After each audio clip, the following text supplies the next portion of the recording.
Hello guys, it's Trigger Art here, back with another video. On today's video, we're going to be tackling how to shade characters on any angle.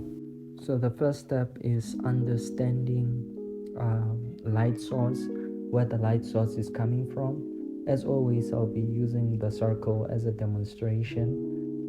So in a circle, let's say that the light source is coming from the top right. Where the top right of the circle, that's where the lightest part of the circle will be hitting the most, and thus making the circle a lot brighter and a lot lighter at the top, and then as it gradually gets darker to at the bottom, and then doing something known as a cast shadow, which is a cast shade casted by the shape of the shadow.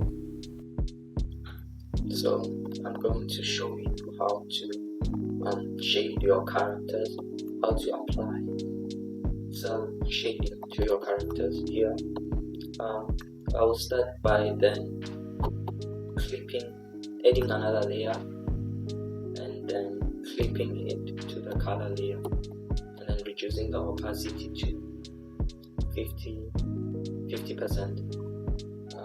So the opacity depends on the intensity of the light source. So if the light source is much more intense, the opacity tends to be more intense. So here I'm going to for an intermediate lighting. It's neither intense nor light, so it's in between. Because normally if the opacity is supersonic and then the lighting is intense, you would normally go a bit up to maybe 55 to 60, and if the sun is less intense, exactly windy for example, then you would go for 40% or even less. So here I'm going to go for 50%, so that we'll say the light source is coming from, so here's our light source. It's coming from the top right. So that's where our light source will be coming from.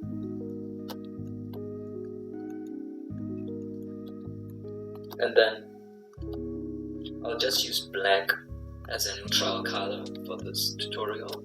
So we'll use black and then go back to the opacity layer, and then observe where the shadows might be coming from.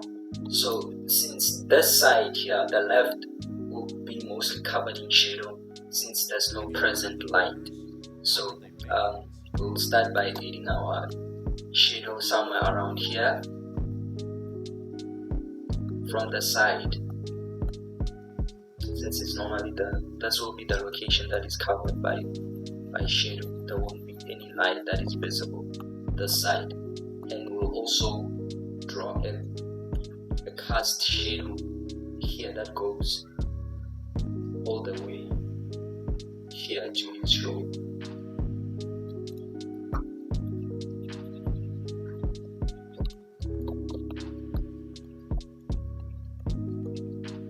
So this is all dependent on where there is no light visible. So where there is no light, there is shadow. So the cast shadow, it's casted by the head, the shape of the head. Where there's no visible light, the head shape will cast the shadow and giving it a sense of depth and life. And we'll do the same thing with the nose here on the side, and as well as the bottom of the nose. There will be no shadow, so it will form sort of like a triangular shape in a way, because of the shape of the nose. Since the nose is not flat, it will create sort of this triangular sort of angular shape.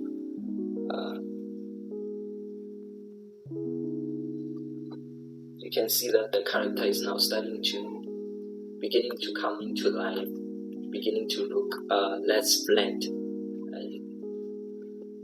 So that's what we want to go for. It increases the depth of the character and gives it more personality, makes it more believable. So just shade this part right here, and then we'll add another shadow here, another shade on the below the lips. So normally, most of the time, this part has no light in it, especially if the light source, since normally the light source is coming from above. But there are exceptions, like for example, when the light source is coming below here, then there won't be any shade. So the shade will only be visible here at the bottom, at the top, and here below just below the lower, just above the lower part of the lip. That's where there will be shade. But here, since the light source is coming from above, we will add the shadow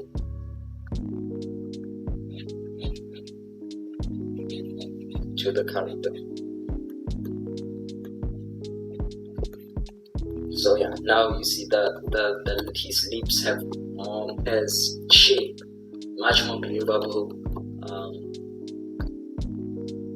Although here we are not quite going for the realistic look. This is a technique that is normally used by animation artists. So if you are going for realism, after applying these shades, you will normally use the smudge tool or the blending tool to blend the shadows so that they become much more softer. That's when one is going for that realistic look. But I'll get into, more specifically in this video, I'll be just touching on this basic shading method instead of going for realism, and I'll get into depth in regards to the shading in future videos where we apply realism into our characters. But this technique is very good on a basic sense so that you can better understand how the shading works, and it's very applicable for animations, for anime characters, cartoons, etc.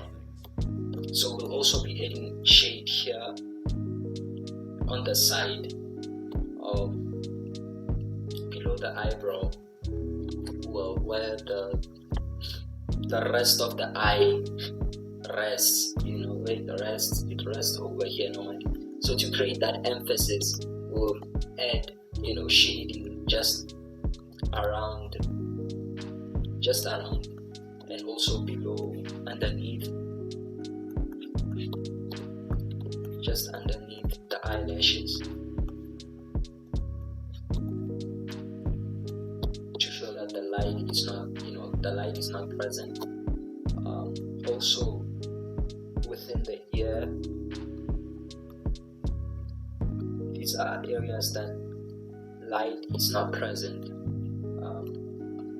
So you create that sort of dark cast shadow of the ear nib. I call it the ear nib.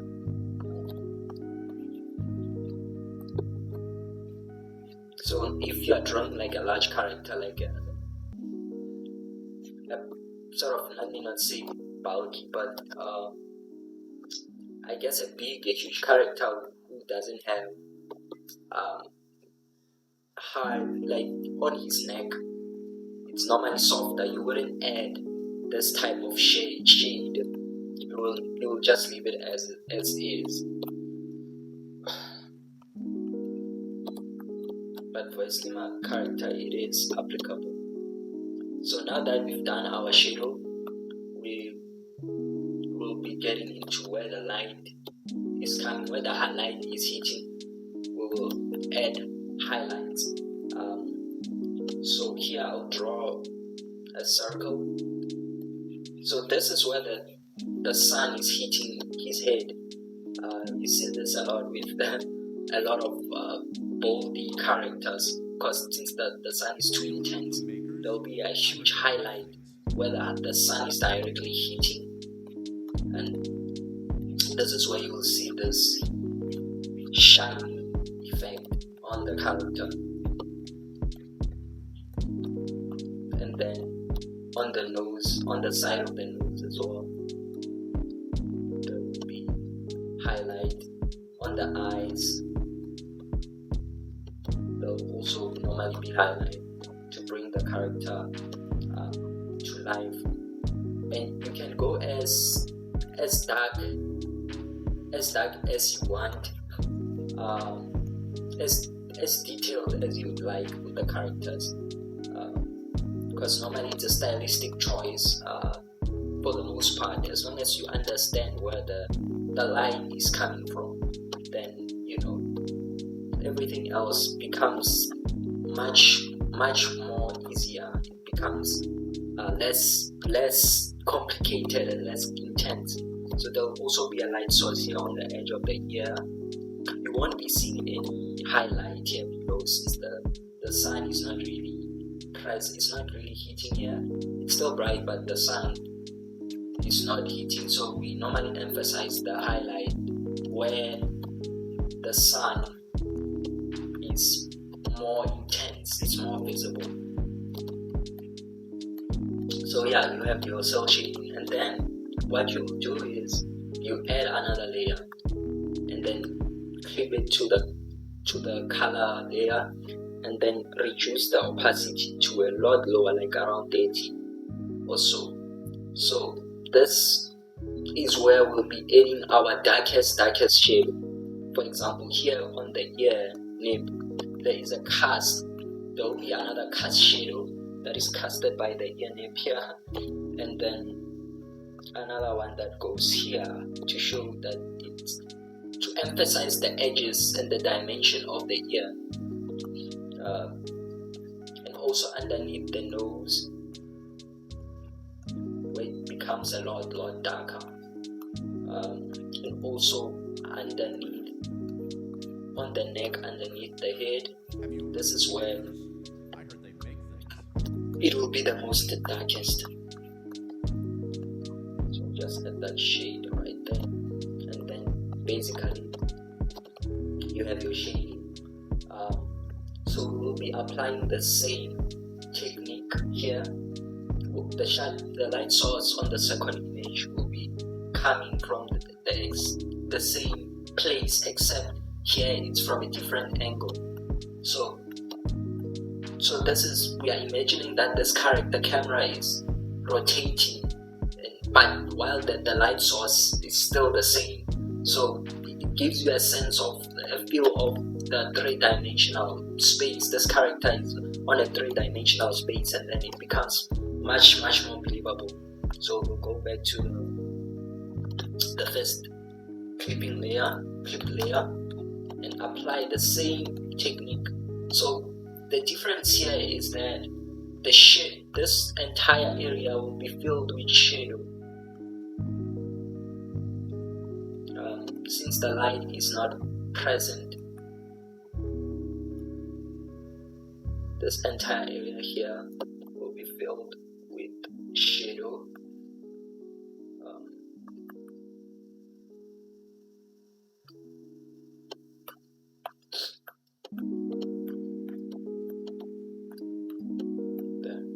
So this entire area will be filled with shadow.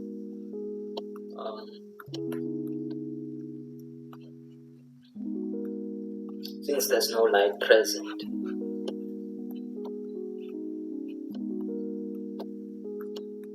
And then the same technique will be applied as well.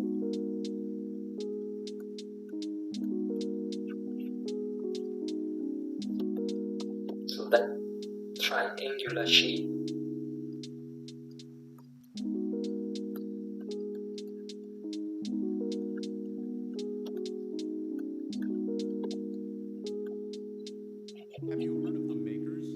given the nose dimension.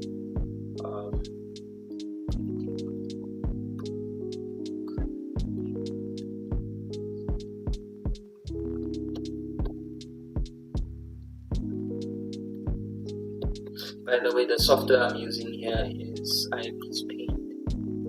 IB's Paint X. Actually, IB's Paint. You can use X, the one on the app, and IB's on the PC. But the PC one is not free. So the IB's Paint X is free but has ads. Then the PC version, you get only 1 hour per day to use for free, and then the full application is you can purchase it.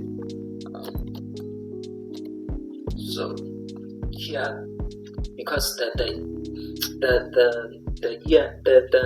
mouth, the mouth is not flat. It's not going to be similar to this one. So to add dimension, it's going to have this sort of shape that goes forward a bit to emphasize that it's not flat, and that the side, the other side will appear a lot shorter, since the face is also not flat, and also following perspective. And then below the underneath the mouth, there'll also be a cast shadow. This is a cast shadow casted by the mouth, and then because there's no light as well, there'll be a cast shadow underneath, and then we'll be applying the same principle that we did on the first image. So here it becomes easier because now you understand where the light is coming and where the light is hitting. And then we add our highlight. I heard they make things. On the right.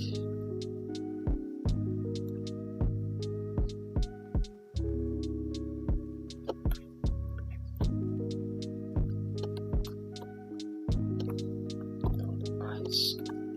And then the nose. The lips. Finally, our darkest shadow here within the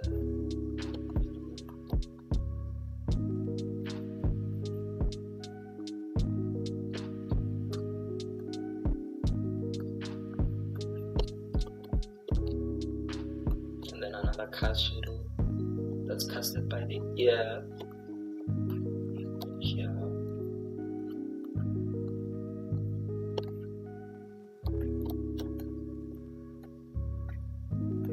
And we're done. So basically, if you understand where the light, the simple technique is to understand your light, your shadow, your cast shadow, and that's the basic way, and understand the shape, that where understand how the light hits certain object. So for example, the head is more similar to the circle in a sense that how it hits the object is it hits it softer, on a softer scale.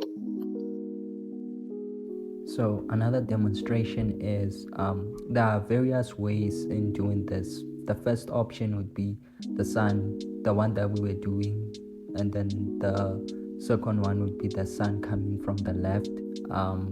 The third would be the light coming directly from the bottom. The fourth one would be the sun coming from the bottom right. The fifth would be the sun coming directly from the bottom. The sixth would be the tree shade. The seventh would be the light coming from the top left, and then the final one be the bottom left.